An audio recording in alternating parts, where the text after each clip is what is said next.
Okay, so dumating na po ang aking order. Yan po. So, i-varnish po ito. Acrylic Gloss Polymer, 250 ml. Ang brand niya po ay Focus. So, tingnan natin kung ano kinalabasan. Since ito ay acrylic gloss paint, varnish, kailangan maging glossy yung ating result.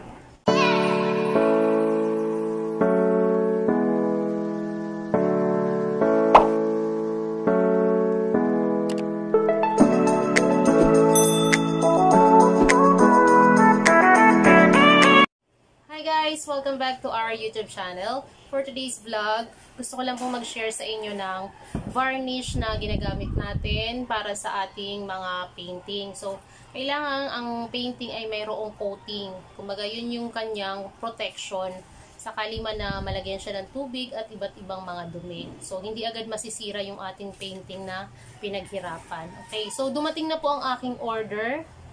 Yan po. So, i-varnish po ito. Acrylic Gloss Polymer, 250 ml. Ang brand niya po ay Focus. So, nasa sa inyo po kung anong brand yung gusto nyo. So, ito po in-order ko lang online sa isang art store.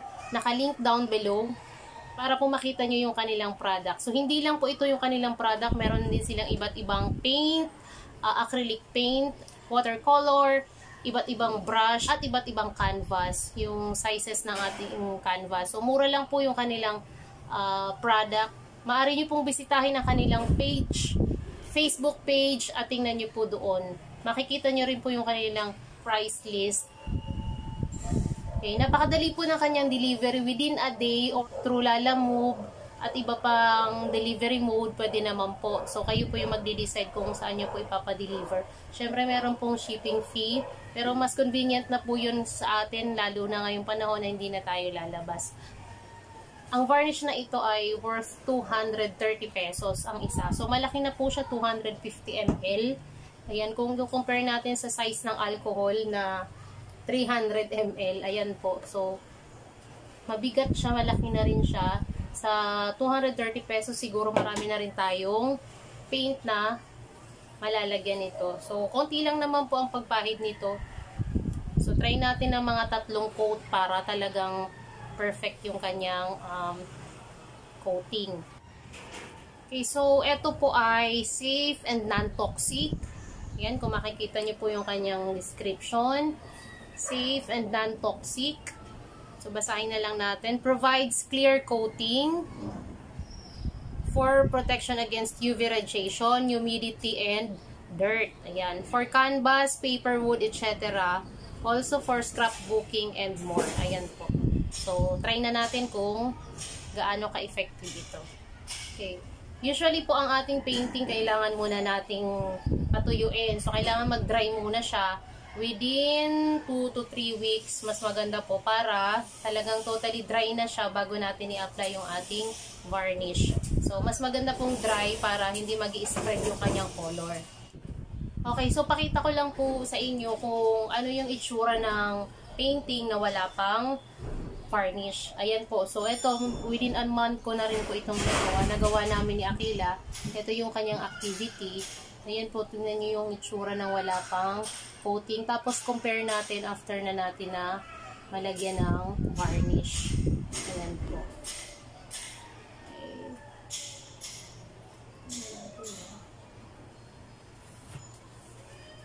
Okay, tingnan po natin din itong isa. Kita ba sa ating camera?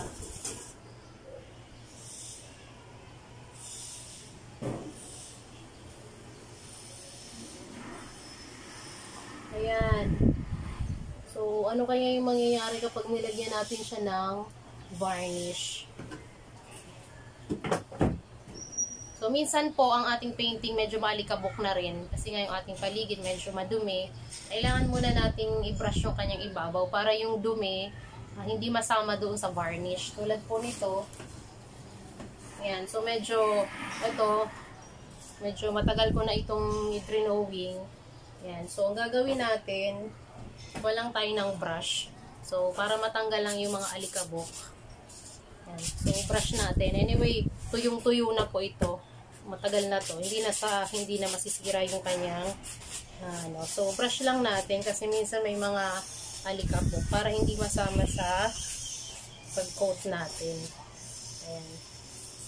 Okay. Marami pong paraan paano i-apply yung varnish. So, mas prefer ko po yung paggamit ng fine brush. Ayan po. O kaya ay pwede rin yung sponge, yung super fine na sponge. Hindi po yung Scotch Brite. Yung super fine na sponge. Para lang may apply natin evenly yung varnish. So, sa ngayon po ang gagamitin ko ay fine brush lamang. So, siguraduhin natin yung brush natin ay malinis. Yan po, malinis po siya. Usually, mas maganda gamitin yung silicone na brush kaysa dun sa parang kahoy na natatanggal. Kasi minsan yung mga tulad po nito, matagal ng brush. Ayan, paint brush pa. Kalawangin na. Ayan, minsan yung mga anong tawag dyan, hibla niya ay sumasama doon sa paint. So, naiiwan. So, lalong hindi mas maganda.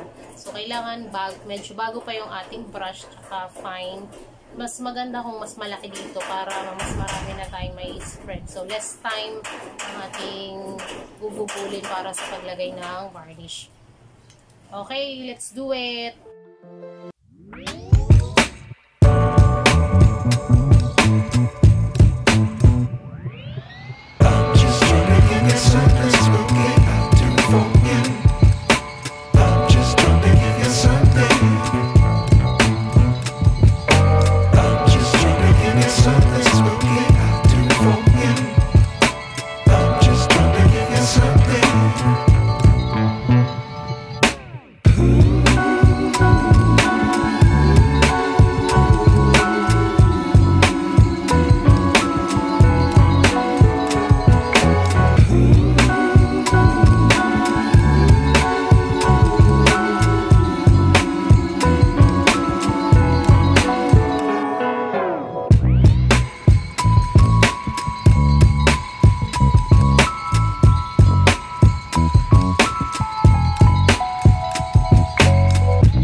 Okay, so tapos na tayo sa ating 2 oras at kalahating varnish yan. So medyo bago din ano.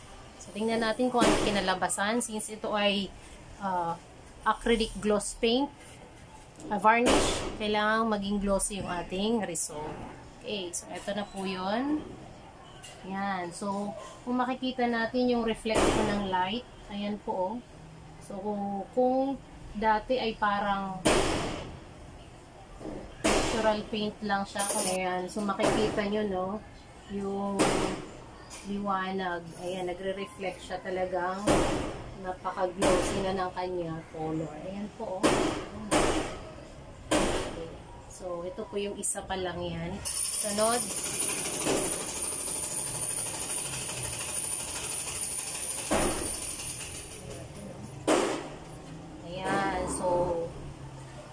Pag ginalaw mo yung painting, makikita mo yung reflection ng liwanag. Ito po siya.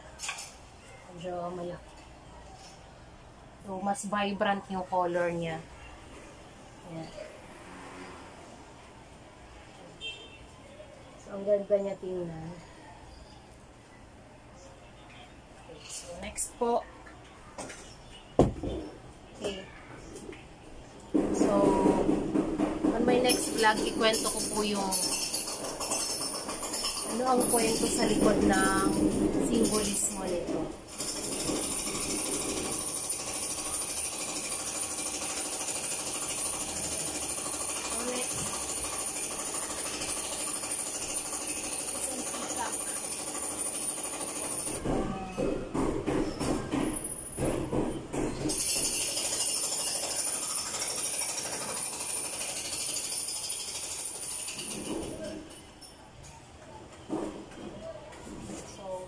Bali, ito siyang tatlo.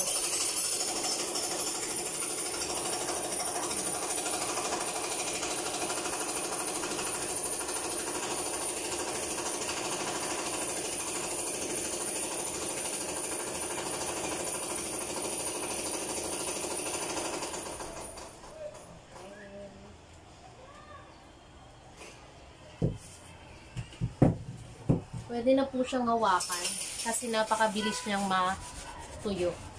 Kaya nga dapat mabilis yung pag-brush mo, pero at the same time gentle. Ayan, so kung makikita nyo naman yung reflection ng ilaw niya. Ayan, talagang glossy na yung kanyang texture. Super bilis niyang mag-dry. Okay, so sana may natutuhan kayo sa araw na to. So kung hindi pa kayo nakapag-subscribe sa channel na ito, please don't forget to like and subscribe and hit the notification bell for more updates of my video. Thank you for watching!